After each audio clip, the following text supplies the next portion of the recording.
weigh a mountain if you don't have a scale? The general gave the village an impossible choice.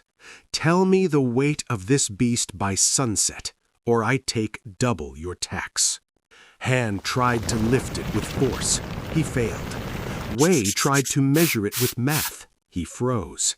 But Shen knew a secret. You cannot lift the impossible, he said, unless you stop treating it as one thing. The weight of the mountain.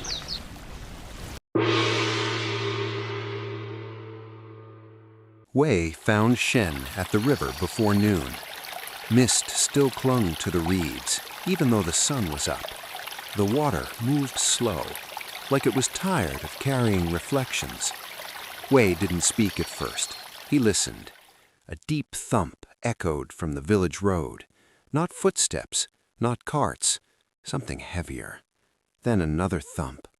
Wei's mouth tightened. He came, Wei said. Shen watched a leaf touch a stone, hesitate, then drift around it. Wei's voice lowered. A general, with an elephant.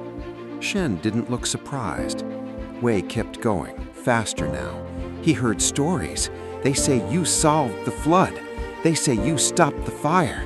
They say you made an army leave without fighting. Wei swallowed. He thinks it's a lie. He wants you to stand in front of everyone and fail. A distant shout, metal clinking, men barking orders. Wei's eyes flicked toward the village. He gave a test, Wei said. He said the emperor wants the elephant's weight. Wei laughed once, but it had no joy. He doesn't want the number.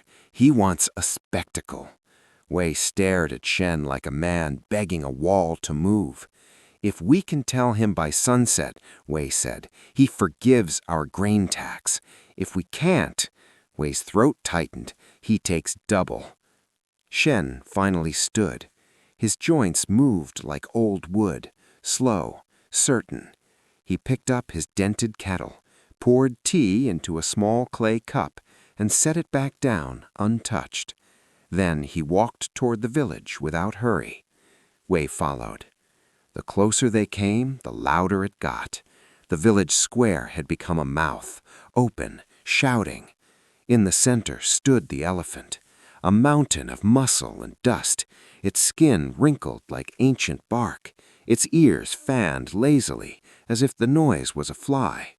A chain hung loose from one leg, not because it was trapped, because it didn't need to run. The general stood in blue-black armor, clean in the dirt. 2 soldiers at his sides, a scribe holding a scroll and brush. The general smiled as if he had already won. Han was already in motion. He had a plan. He always had a plan. Men were dragging logs. Ropes were being thrown over a beam. A crude wooden frame was rising like a gallows. Han's face was sharp with urgency. Faster, he snapped. Brace it. Pull.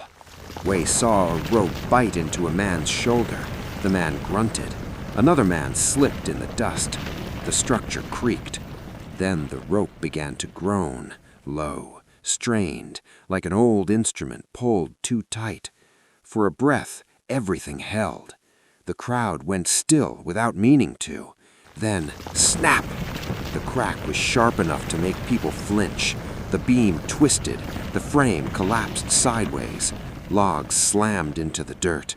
Men scrambled back. A child screamed and was pulled away. Laughter erupted from the soldiers, not loud, controlled, the laughter of men who enjoy watching others bleed. Han's face went red. He barked new orders immediately, like shouting could rebuild wood. Wei, meanwhile, had been kneeling in the dust beside a stick drawing. He had circles and lines, measurements, ratios. He looked up at Shen with hollow eyes. "I tried," Wei said quietly. "I measured the elephant's legs. I estimated the body. But it moves. It breathes. It is not a shape. It's a storm." Wei's jaw tightened. "I can't trap it in numbers." Shen finally stepped forward. The crowd noticed him the way water notices a stone. Whispers traveled. "It's him. Shen, the one who did nothing. Han turned, relief and anger mixing in his face. Good, Han said. Tell us, how do we weigh a mountain? The general lifted his chin. He looked at Shen like a man looking at a rumor. So, the general said, this is the ghost who solves problems. Shen didn't bow. He didn't posture. He just walked past the broken frame, past the ropes, past Han's sweating men. He went straight to the river path. The general's smile tightened. Where are you going? He called. Shen didn't answer. Wei followed him instinctively. Han followed too, because he couldn't stand not being in front. The crowd flowed behind them like a curious animal. At the riverbank, a wide ferry boat sat tied to a post, flat-bottomed, used for carts and livestock. Shen stopped beside it. The elephant was led closer, snorting softly as if amused of all of it. The general watched with narrowed eyes. You'll drown my beast, he said. Shen looked at the boat, then at the waterline, then at the elephant's feet. Walk it on, Shen said. Han blinked. That's it? Han snapped. Your plan is a boat? Shen didn't respond. The elephant handler hesitated. The general made a small gesture. Do it, he said, as if he wanted to watch the boat fail, too. The handler guided the elephant. The boat rocked. Wood groaned. Water climbed up the hull. The crowd sucked in a breath. But the boat held. The elephant stepped fully onto the deck. The river sank the boat lower, obediently, not dramatic, just enough. Shen crouched, took a piece of charcoal from a fisherman's brazier. He marked a line on the hull, a simple dark stroke. Then he waved. Walk it off. The elephant stepped back onto the bank. The boat rose again, lighter. Han stared at the charcoal line like it was an insult. The general's eyes narrowed.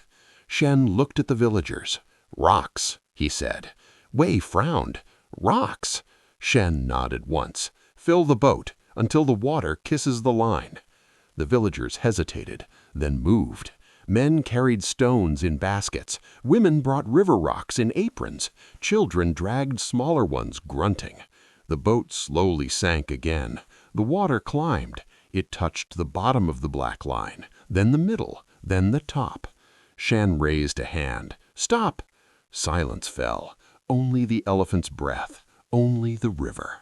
Shen looked at the general. This, Shen said, tapping the edge of the boat, is the elephant. Han's mouth opened, then closed, because he finally saw it. Wei's eyes widened.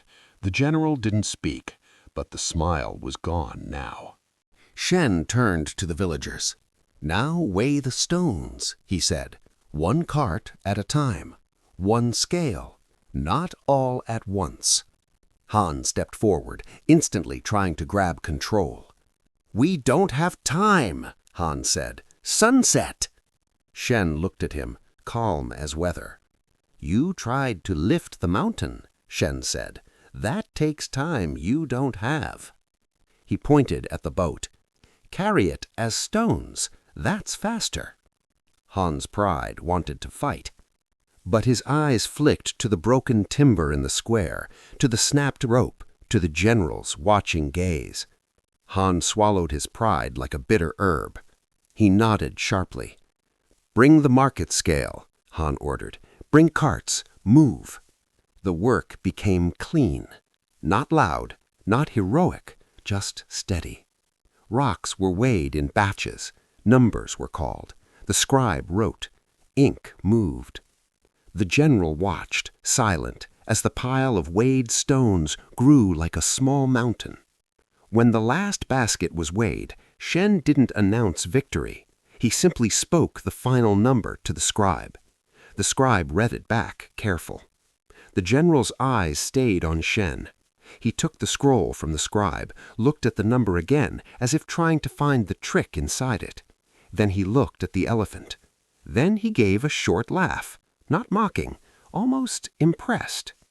A village with a strategist, he said. Fine. He turned slightly to his soldiers. Mark the tax forgiven, he said. A wave of relief rippled through the crowd. Not cheers, not celebration. Exhaling. Han's shoulders lowered as if a rope had been cut. The general stepped closer to Shen. "You didn't lift it," he said. "You didn't fight it." Shen looked at him like he looked at rivers. "You can't lift the mountain," Shen said, "but you can carry it, if you stop pretending it's one piece." The general held Shen's gaze for one long breath. Then he turned away, armor whispering, and walked back toward the road.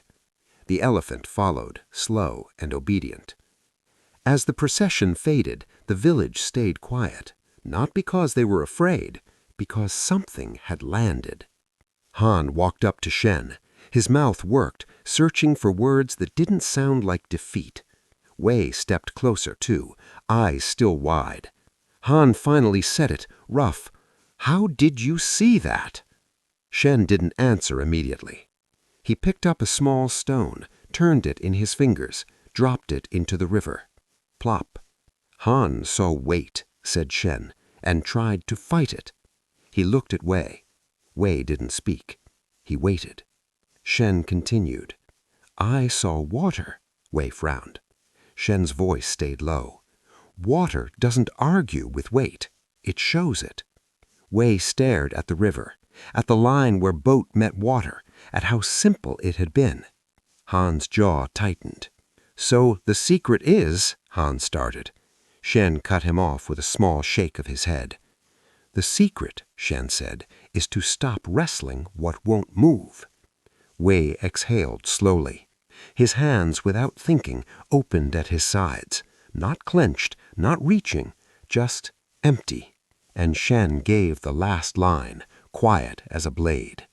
"You cannot move the mountain, but you can move the stones."